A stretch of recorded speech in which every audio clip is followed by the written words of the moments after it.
Hello my dear students, আজকের ভিডিওতে তোমাদের সাথে আলোচনা করব উইলিয়াম শেক্সপিয়ারের একটা গুরুত্বপূর্ণ ইম্পর্টেন্ট প্লে ম্যাকবেথ নিয়ে। এইবার এই ক্লাসটা কাদের জন্য? তোমরা যারা স্কুলে পড়াশোনা করছো, ক্লাস 11-এ তোমরা যারা পড়াশোনা করছো, ঠিক আছে, তোমাদের জন্য কিন্তু আজকের ভিডিওটা ম্যাকবেথ নিয়ে আলোচনা করব। এই ভিডিওর পর থেকে না একটা সিঙ্গেল কোয়েশ্চেন ফার্স্ট সেমিস্টারে একটা সিঙ্গেল কোয়েশ্চেনের যদি এমসিকিউ ছুটে যায়, তারপরে আমাকে এসে বলো স্যার আপনি যে এমসিকিউ মানে আপনি যে ক্লাসটা করিয়েছেন তারপর থেকে আমি সেটা দেখে আমি একটাও এমসিকিউ কমন পাইনি। আজকের ভিডিওটা খুব ইম্পর্টেন্ট হতে চলেছে, যেই ভিডিওর মধ্যে আমি ফার্স্ট অ্যাক্ট ম্যাকবেথের ফার্স্ট অ্যাক্টটা নিয়ে আলোচনা করব। আমরা জানি উইলিয়াম শেক্সপিয়ারের এই যে ম্যাকবেথ রয়েছে, এই ম্যাকবেথের টোটাল সর্বমোট 5টা অ্যাক্ট রয়েছে। 5 অ্যাক্ট প্লে, এটা 5টা সর্বমোট অ্যাক্ট রয়েছে। তার মধ্যে থেকে first act, second act, third act করে আমি কিন্তু অ্যাক্ট ওয়াইজ আলোচনা করব। একটা সিঙ্গেল কোয়েশ্চেন যাতে এখান থেকে না ছুটে সেটার দায়িত্ব আমি নিচ্ছি। Let's get started without any further delay. First of all দেখো, এই প্লেটা শুরু কোথা থেকে হয়? এই প্লেটা শুরু হয় একটা থান্ডার লাইটনিং একটা থেকে। দেখো এখানের মধ্যে ফার্স্ট অ্যাক্টের মধ্যে বিভিন্ন সিন রয়েছে। ফার্স্ট আমি আলোচনা করছি। দেখো, Shakespeare's Macbeth opens with thunder prophecy and seeds of great man's destruction. দেখো এইটুকু যে ইন্ট্রোডাকশনটা আছে না, আমি পড়িয়ে দিচ্ছি এখন, কিন্তু আমি আবার গোটা প্লেটা শেষ করে আমি আবার আসবো এই পোর্শনটার মধ্যে, ঠিক আছে? খুব ভালো মতো বুঝতে পারে। আমি এখনো তাও একবার বলে দিচ্ছি। শেক্সপিয়ারের ম্যাকবেথ কি দিয়ে ওপেন হয়? থান্ডার প্রফেসি দিয়ে শুরু হয়। প্রফেসি মানে ভবিষ্যবাণী। এবং seed of great man's destruction, খুব ইম্পর্টেন্ট এই লাইনটা, seeds of great man's destruction. একটা গ্রেট ম্যান, সেই গ্রেট ম্যানটা কিভাবে তার পতন হয়, ঠিক আছে, সেই পতনের গল্প আমরা আজকে পড়ব। Act 1 traces the journey from the heroic warrior, একটা হিরোইক ওয়ারিয়ার থেকে টু উড বি মার্ডারার। এই যে উড বি মার্ডারার, সেই উড বি মার্ডারার পর্যন্ত যে জার্নি, সেই জার্নিটা ট্রেস করে act 1। Driven by ambition, manipulation and seductive power of fate. এই তিনটা ওয়ার্ডও খুব ইম্পর্টেন্ট। তুমি তখনই বুঝবা এই তিনটা ওয়ার্ডের মানে যখন গোটা একটাকে শেষ করবা। Let's get started. Scene 1। First সিনে কি হয় দেখো। Scene 1, witches on the heath. বলছে the play opens during the thunder and lightning. পুরো একদম ঝড় বৃষ্টির একটা ওয়েদার, চারিদিকে পুরো থান্ডার লাইটনিং হচ্ছে মেঘের মধ্যে। 3 witches appear in the dark and stormy place. তিনজন যে উইচেস, সেই উইচেস একটা ডার্ক অ্যান্ড স্টর্মি প্লেসের মধ্যে, একটা এমন প্লেস যেখানে পুরো ঝড় হচ্ছে, এরকম টাইপের একটা অ্যাটমসফিয়ারের মধ্যে তিনটা উইচেস দাঁড়িয়ে আছে। দেখো একবার খুব ভালো মতো দেখবো। Immediately the atmosphere became mysterious, frightening and supernatural. অ্যাটমসফিয়ারটা একদম একটা টানটান উত্তেজনা, কি হবে এমন একটা উত্তেজনা সৃষ্টি হয়েছে সেই সিচুয়েশনটা। The witches decide to meet again after a battle and say they will meet Macbeth. কি বলেছে? এই যে তিনজন উইচেস একে অপরের সাথে গল্প করছে যে আমরা ওয়ার শেষ হওয়ার পরে আমরা তিনজন ম্যাকবেথের সাথে দেখা করব। এটা তারা ডিসাইড করলো। ওয়ার হচ্ছে একটা, ওয়ার ইজ গোয়িং অন, এই জিনিসটা মাথায় রাখবে। They end the scene with a famous line, fair is foul, foul is fair. খুব ইম্পর্টেন্ট লাইন। ভালোই মন্দ এবং মন্দই ভালো। Fair is foul, foul is fair. This line becomes one of the central ideas entire play. এই লাইনটা একটা central idea হয়ে গেছে। এটা মানে কি? গুড মে অ্যাপিয়ার ইভিল, ভালোর জিনিসটা খারাপ হয়ে যেতে পারে। ইভিল মে অ্যাপিয়ার গুড, খারাপ জিনিসটা ভালো হয়ে যেতে পারে। অ্যাপিয়ারেন্স আর ডিসেপটিভ। অ্যাপিয়ারেন্সের উপরে কেউ মানে তেমন একটা বিশ্বাস না করতে বলা হয়েছে। খুব ভালো মতো বুঝবে। Scene 1 complete. সিন 2-তে আসি। Macbeth the real hero. কি বলা হয়েছে দেখো। King Duncan of Scotland receives news about a battle. King Duncan, কোন কান? বাকান না, ডানকান। কিং ডানকান কে ছিলেন? কিং অফ স্কটল্যান্ড, স্কটল্যান্ডের রাজা ডানকান। এই যে স্কটল্যান্ডের রাজা এই ডানকান, ডানকান একটা নিউজ পায়। কিসের নিউজ? একটা ওয়ার, যে ওয়ারটা হচ্ছে সেই ওয়ার সম্পর্কে একটা নিউজ পায়। কি নিউজ? সেই নিউজটা হচ্ছে a wounded captain describes Macbeth as a fearless warrior who fought bravely against rebels and enemies। বলছে একজন wounded ক্যাপ্টেন, যে ওই ক্ষতবিক্ষত একজন ক্যাপ্টেন, যে ক্যাপ্টেনটা ওই যে ওয়ার হচ্ছে সেই ওয়ারের মধ্যে মানে ক্ষতবিক্ষত হয়ে এসছে রাজাকে নিউজ দিতে। যে নিউজটা হচ্ছে গিয়ে ম্যাকবেথ যে একজন ওয়ারিয়ার হিসাবে, আগেকার দিনে তো আর ফোন ছিল না যে ফোনের মধ্যে বলে দেবে যে এই ব্যাপার, এই ওয়াকি টকি এগুলো ছিল না কিছু। তো মেসেঞ্জার হিসাবে সেই ওন্ডেড ক্যাপ্টেনই এসছে রাজাকে ইনফরমেশন দিতে। কি সেই ইনফরমেশন? ম্যাকবেথ খুব ব্রেভলি, সাহসিকতার সাথে লড়াই করেছে। কাদের সাথে? রেবেলস অ্যান্ড এনিমিজ, রেবেলসদের সাথে এবং এনিমিজদের সাথে। The king rewards Macbeth by granting him a powerful new title, Thane of Cawdor। এবার কিং কি করলো?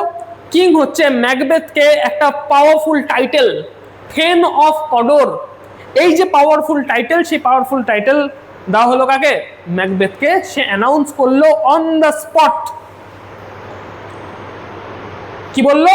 থেন অফ কডোর, এটা একটা টাইটেল। স্টুডেন্টস, আচ্ছা নেক্সট বলছে এখানে দেখো, এখানে বলছে এখন এই সময় ম্যাকবেথের যেটা সিচুয়েশন ছিল, সে হচ্ছে লয়াল ছিল, ঠিক আছে। সে Macbeth devoted to the king, মানে কিং এর প্রতি ডিভোটেড ছিল। এই গোটা যে স্কটল্যান্ড, সেই স্কটল্যান্ডকে বাঁচানোর জন্য নিজের জানের উপরে খেলে সেই রেবেল এঞ্জেলসদের সাথে লড়াই করছে। মানে কারেজিয়াস ছিল, অনারেবল ছিল এবং হিরোইক ছিল। একদম গ্রেট একটা ক্যারেক্টার ম্যাকবেথ। ম্যাকবেথের নাম শুনলেই সবাই গ্রেট ক্যারেক্টার, ওয়াহ। নেক্সট সিন 3 কি আসে? এটা সিন 2 গেল। সিন 3-তে কি হয়? Macbeth and Banquo are returning from the battle. এবার ব্যাটেল থেকে ম্যাকবেথ এবং ব্যাঙ্কো আসছে, রিটার্ন করছে। কোথায়? স্কটল্যান্ডের উদ্দেশ্যে রিটার্ন করছে। When 3 witches suddenly appear, 3 John witches suddenly তাদের সামনে appear হয়। They greet Macbeth with 3 titles।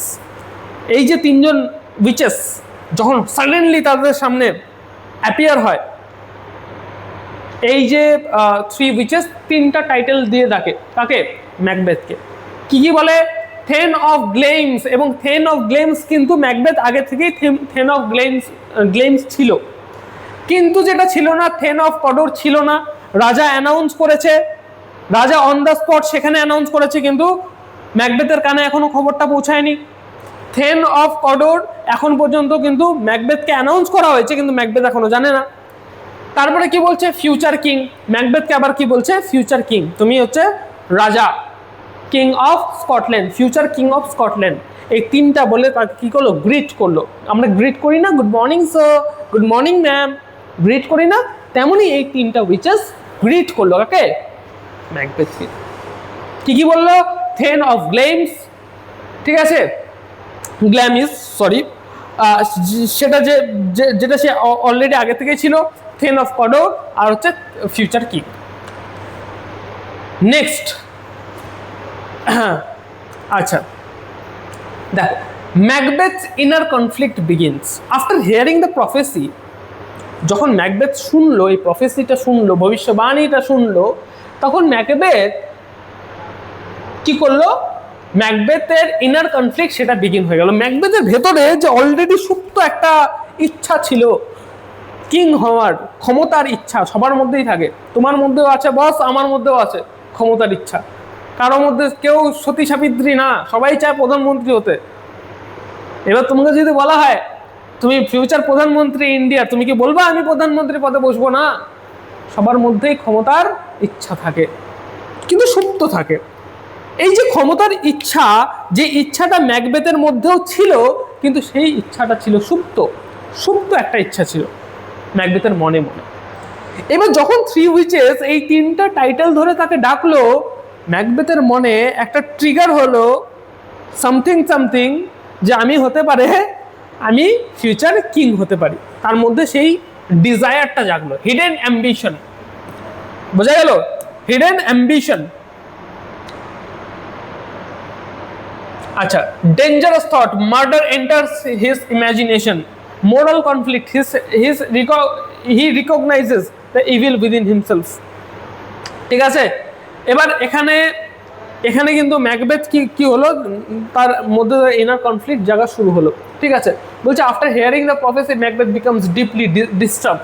মনে মনে একদম পুরো ভাবছে কিভাবে হবো, কিভাবে কিভাবে কিভাবে কিভাবে আমি রাজা হতে পারি, কিভাবে রাজা হতে পারি, এই সমস্ত থটস তার মধ্যে থেকে আসা শুরু হলো। He secretly thinks about murder for the first time. সে কি করলো, মার্ডার করার সম্পর্কে প্রথমবার তার মনে এই থটটা আসলো যে ওকে মার্ডার করতে হবে। He says, stars hide your fires, let not light see my black deep desires. বলছে স্টার্স, তারারা, তোমাদের যে ফায়ার, সেই ফায়ারটাকে হাইড করে রাখো, তুমি উজ্জ্বল চকচক করো না। আমার এই যে let not light see my black and deep desires, এই যে তোমার যে তুমি যে শাইন করছো, তোমার যে আলো, সেই আলোটা পড়ছে কোথায়? আমার যে ব্ল্যাক এবং ডিপ ডিজায়ারের মধ্যে, এই কালো ডিজায়ারের মধ্যে আমার তোমার লাইটটা পড়ছে, এটাকে লাইটটা পড়তে দিও না। তার মানে বুঝতে পারলে, ম্যাকবেথ নিজেও জানে ও যেই সমস্ত জিনিসগুলো ভাবছে, সেই সমস্ত জিনিসগুলো ব্ল্যাক থটস, সেগুলো ঠিক না। মার্ডার করাটা একটা কখনোই ব্রাইট থট হতে পারে না, ইটস এ ব্ল্যাক থট। বলছে স্টারদেরকে, বলছে আমার এই যে ব্ল্যাক থট, এই থটের মধ্যে তোমার যে লাইট রয়েছে, সেই লাইটটাকে পড়তে দিও না। বোঝা গেল না? বোঝা যায়নি। নেক্সট আমরা আসবো scene number 4, 4 number scene. Duncan names Malcolm heir. এইবার দেখো সব থেকে মোস্ট ইম্পর্ট্যান্ট একটা ফেজ শুরু হয় ম্যাকবেথের। ডানকান, তার যে ছেলে ম্যালকম, সেই ম্যালকমকে ফিউচার কিং হিসাবে ডিক্লেয়ার করে, যে মানে ডানকানের মৃত্যুর পরে স্কটল্যান্ডের রাজা কে হবে? ম্যালকম হবে। এটাকে ডিক্লেয়ার করে তার যে বাবা, এখন বর্তমান কিং ডানকান, ডিক্লেয়ার করে তার ছেলে পরবর্তী কিং হবে। যখনই এই কথাটা ম্যাকবেথের কানে আসে, ম্যাকবেথ তখন ভাবতে শুরু করে, হ্যাঁ এতদিন তো এই ডানকান, এই ডানকান বুদ্ধা, এই বুদ্ধা আর আমার মাঝখানে তো কেউ ছিল না, এখন ম্যালকম চলে আসছে, তার মানে সে প্রফেসি তো ঠিক হবে না, সেই যে ভবিষ্যবাণী, সে ভবিষ্যবাণী তো ঠিক হবে না, সেই ভবিষ্যবাণীটাকে হতে পারে আমি আর রাজা হতে পারবো না। সুতরাং ভবিষ্যবাণীর উপরে ভরসা করে থাকলে তো চলবে না, আমাকে অ্যাকশন নিতে হবে, আমাকে কিছু একটা করতে হবে যাতে করে এই ম্যালকমকে হাঁটানো যায় বা ডানকানকে হাঁটানো যায়। ডানকান অ্যানাউন্স করছে তার মৃত্যুর পরে কে হবে রাজা? ম্যালকম রাজা হবে। এবার বলছে আমার, ম্যাকবেথ বলছে আমার আর এই ডানকানের মাঝখানে এখন ম্যালকমও চলে আসছে, কি করা যায়? এইবার ওর মধ্যে আরো ফ্রাস্ট্রেশন বাড়া শুরু করে। সিন 5। এইবার আসে হচ্ছে মোস্ট ইম্পর্ট্যান্ট একটা ক্যারেক্টার, লেডি ম্যাকবেথ। ম্যাকবেথের স্ত্রী, ম্যাকবেথের wife Lady Macbeth came into the picture. কি করা হয়, ম্যাকবেথের যে এই যে স্ত্রী রয়েছে, সেই স্ত্রীকে ম্যাকবেথ সবকিছু বুঝিয়ে বলে যে এই ব্যাপার, আমি যখন মানে ব্যাটেল থেকে আসছিলাম 3টা উইচেসের সাথে দেখা হয়েছিল, এবং সেই 3টা উইচেস আমাকে বলেছিল যে তুমি পরবর্তী রাজা হবে, ঠিক আছে, তুমি পরবর্তীকালে মানে তুমি রাজা হবে, তোমাকে থেন অফ কডর বলা হচ্ছে, আর 3টা ইয়ে সম্পর্কে সমস্ত কিছু আর কি বুঝিয়ে বললো, মানে চিঠিতে আর কি। চিঠিটা লেডি ম্যাকবেথ পড়লো। এবার চিঠিটা লেডি ম্যাকবেথ পড়ার পরে তার মধ্যে যে মানে কি বলবো, সুপ্ত ডিজায়ার, পাওয়ারের যে সুপ্ত ডিজায়ার, সেটাও কিন্তু জেগে ওঠে। কিন্তু ম্যাকবেথের মনে, আনলাইক ম্যাকবেথের মনে কি ছিল? আমি মারবো কি মারবো না, আমি তাকে মার্ডার করাটা উচিত হবে কি উচিত হবে না, এই যে একটা কনফ্লিক্ট ছিল, লেডি ম্যাকবেথের মনে বাবু সেই ইয়েটা কিন্তু ছিল না। Lady Macbeth was absolutely clear, তার কি করতে হবে, ডানকানকে মারো, মারো ডানকানকে। She was absolutely clear. তার মধ্যে এই যে মানে মানে কি হয়, ফেমিনিন একটা যে কি বলবো হয় না, মেয়েদের মধ্যে কি কি থাকে, একটা সফটনেস থাকে, একটা জেন্টালনেস থাকে, কিন্তু লেডি ম্যাকবেথের মধ্যে সেই জেন্টালনেসটা ছিল না, সেই সফটনেসটা ছিল না। She was absolutely clear, murder করে দাও, যদি কিং হতে চাও তো মার্ডার করো। এখানে লেডি ম্যাকবেথের একটা বিউটিফুল একটা কোটেশন, সব থেকে ইম্পর্টেন্ট একটা কোটেশন, এই কোটেশনটা হচ্ছে আনসেক্স মি হেয়ার। ভগবানের কাছে প্রেয়ার করে, বলছে আনসেক্স মি হেয়ার, এখানে আমার যে সেক্স, আমার যে জেন্ডার, সেই জেন্ডারটাকে পরিবর্তন করে দাও, আমার মধ্যে যাতে কোনো ফেমিনিন ইয়ে না থাকে, কোয়ালিটি যাতে না থাকে, সে সফটনেস, জেন্টালনেস আমার মধ্যে থেকে শেষ করে দাও, ম্যাসকুলিনিটি টাইপের ইয়ে আমার মধ্যে দাও। কে বলছে? লেডি ম্যাকবেথ প্রেয়ার করছে, এই সফটনেস জেন্টালনেস আমার মধ্যে যাতে না থাকে। She asks evil spirit to remove her feminine softness, fill her with cruelty. আমার মধ্যে ক্রুয়েলটি ভরে দাও যাতে আমি মার্ডারটা করতে পারি, বা আমি ম্যাকবেথকে দিয়ে মার্ডারটা করাতে পারি। Scene 6 and 7 most important scene. Scene 6 এ কি হয়? Dramatic irony. কি সেই ড্রামাটিক আইরনি? ড্রামাটিক আইরনি কাকে বলা হচ্ছে? এবার কি করা হয়, তারা একটা প্ল্যান করে, সেই প্ল্যান মোতাবেক তারা কি করে, ডানকানকে ডাকে, তাদের ক্যাসেলে ডাকে। ম্যাকবেথ এবং লেডি ম্যাকবেথ কি করে, ডানকানকে ডাকে, একটা পার্টি অর্গানাইজ করে এবং ডানকানকে সেখানে ডাকে। এবার ডানকানকে ডাকার পরে ডানকান তো জানে যে ম্যাকবেথ খুব ট্রাস্টেড একটা ব্যক্তি, তো ম্যাকবেথের বাড়িতে যেতে তো ডানকানের কোনো অসুবিধাই নেই।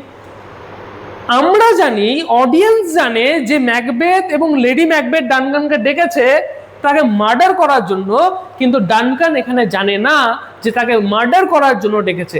এই যে ব্যাপারটা, যেটা অডিয়েন্স জানে কিন্তু ক্যারেক্টার জানে না, এই ব্যাপারটাকে বলা হচ্ছে ড্রামাটিক আইরনি। লিটারেচারের ভাষায় এটাকে বলা হচ্ছে ড্রামাটিক আইরনি। বোঝা গেল ব্যাপারটা? আচ্ছা, সিন 6 আমাদের কমপ্লিট। ড্রামাটিক আইরনি এখানে রয়েছে, একটু তোমরা পড়ে নিও যদি ইচ্ছা করে, তো আমি বাকি বাদ সব কিছু বুঝিয়ে দিলাম। Scene number 7, great moral struggle. এই সময় Macbeth debates whether to kill Duncan. এবার তার মধ্যে না, ম্যাকবেথের মধ্যে না সেই যে মোরাল একটা ইয়ে, এতদিন ধরে যেই রাজার প্রতি সে ডিভোটেড ছিল, এতদিন ধরে যে রাজাকে শ্রদ্ধা করত, এতদিন যে রাজা তাকে এত বড় বড় পদ দিয়েছে, তাকে মারাটা কি ঠিক হবে? এই সমস্ত যে স্ট্রাগল, এই সমস্ত যে ইনার কনফ্লিক্ট, তার মধ্যে কি হয়, ধীরে ধীরে ধীরে ধীরে সেই ইনার কনফ্লিক্টটা নিজের মধ্যেই আর কি মানে ইয়ে হতে থাকে। কিন্তু এখানে আসে হচ্ছে লেডি ম্যাকবেথ। যে লেডি ম্যাকবেথ তার যে ম্যাসকিউলিনিটি, সেটাতে ডাইরেক্ট হিট করে। এবার দেখবা, একটা ছেলেকে যখন বলবা না তুই ছেলে হয়েছিস রে, এটা করতে পারবি না, তার মধ্যে যে একটা আলাদা শক্তি, সেই শক্তিটা চলে আসে। ছেলে মানুষের কান্না পায়, তুই ছেলে হয়ে কান্না করছিস, বা ছেলে হয়ে কান্না করছিস, বা ছেলে হয়ে এই জিনিসটা করতে পারছিস না, এই যে তোমার মধ্যে যে একটা আলাদা শক্তি আসবে, সে শক্তিটা বলে ডিসক্রাইব করতে পারবে না। এই যে এক্স্যাক্ট পয়েন্ট যে ছিল, এই এক্স্যাক্ট পয়েন্টে লেডি ম্যাকবেথ সে এক্স্যাক্ট পয়েন্টে হিট করে বলে যে মানে ম্যানিপুলেট করে আর কি, কাকে? ম্যাকবেথকে। মার্ডার করার জন্য ম্যানিপুলেট করা হয়। লেডি ম্যাকবেথকে ম্যানিপুলেট করে যে মার্ডারটা করতে হবে তোমাকে। ম্যাকবেথ বলে, আমি কিভাবে মার্ডার করব? এতদিন ধরে আমাকে যে এত আমি যাকে এত শ্রদ্ধা করতাম, ডিভোটেড ছিলাম। লেডি ম্যাকবেথ বলে, আমি কিছু জানি না, ছেলে হয়েছ, তোমাকে তো করতেই হবে। ম্যাসকুলিনিটিতে ডিরেক্ট হিট করে। এখানে দেখো কি বলছে, এন্ড অফ অ্যাক্ট 1। অ্যাক্ট 1 এর এন্ড হতে হতে, at the close of Act 1, the tragedy has become inevitable. Every scene has built toward this terrible decision. কি সেই terrible decision? Act 1 একটা কিন্তু প্ল্যাটফর্ম রেডি করলো। অ্যাক্ট 1 এর মধ্যে ম্যাকবেথ মার্ডার করে না। মার্ডার কখন করে বা করে কি করে না আমরা জানবো অ্যাক্ট 2-তে। একটা প্ল্যাটফর্ম রেডি হয়েছে, যে প্ল্যাটফর্মের মধ্যে একটা ডিসিশন নেওয়া হয়েছে যে ডানকানকে মার্ডার করতে হবে। কে সেই মার্ডার করবে? মার্ডার করবে ম্যাকবেথ। কে ম্যাকবেথকে ম্যানিপুলেট করেছে? Lady Macbeth. লেডি ম্যাকবেথ বলেছে যে করতে হবে মার্ডার। অ্যাম্বিশন উইন্স, তাদের মেন্টাল যে ডিজায়ার, রাজা হওয়ার ডিজায়ার, সেই ডিজায়ারটা জিতলো এখানে। ম্যাকবেথ চুজেস ইভিল, খারাপ জিনিসটাকে ম্যাকবেথ চুজ করলো। ম্যাকবেথ কি চুজ করলো? ডানকানের মার্ডার করাটা ম্যাকবেথ চুজ করলো। ঠিক আছে, এখানে মোরাল যে ভ্যালুসগুলো রয়েছে সেই মোরাল ভ্যালুসগুলো কমপ্লিটলি ডিস্ট্রয় হয়ে গেল। ম্যাকবেথের এতদিন ধরে যে ডিভোশন টুয়ার্ডস দ্য কিং, এই ডিভোশনটা কিন্তু ধীরে ধীরে ধীরে ধীরে শেষ হয়ে গেল এখানে। এই হচ্ছে আমাদের অ্যাক্ট 1। অ্যাক্ট 1 এর মধ্যে আমরা এই জিনিসটা জানলাম। যদি অ্যাক্ট 2 দেখতে চাও অবশ্যই এই চ্যানেলটিকে সাবস্ক্রাইব করো, পাশে থাকা বেল আইকনটিকে হিট করতে ভুলবে না, কারণ তোমাদের একটা সাবস্ক্রাইব বাটনে ক্লিক অথবা একটা সাবস্ক্রাইব মানে একটা স্টুডেন্ট আমাদের কিন্তু পরবর্তী ভিডিওগুলো করতে কিন্তু সাহায্য করে। কমেন্ট করো কোন সেকশনটা খুব ভালো লাগলো, কমেন্ট করো কোন সেকশনটার মানে কোন জিনিসটা বুঝতে পারোনি, আমরা কিন্তু পরবর্তী ভিডিওর মাধ্যমে সেই সেকশনটা ভালো মতো বুঝিয়ে দেবো তোমাদের। আমাদের সাথে অনলাইনে যোগাযোগ করতে হলে অবশ্যই যোগাযোগ করো। অনলাইনে যুক্ত হতে চাইলে অবশ্যই যোগাযোগ করো জ্ঞানজ্যোতি কোচিং সেন্টার অফিসিয়াল দুটো হেল্পলাইন নাম্বার 7076398606 নাম্বার অথবা 6295916282 নাম্বার। এই দুটো নাম্বারে তোমরা যোগাযোগ করো। দেখা হচ্ছে আর একটা নতুন ভিডিওতে নতুন কোনো টপিকের সাথে। Till then keep learning, keep exploring. Thank you so much.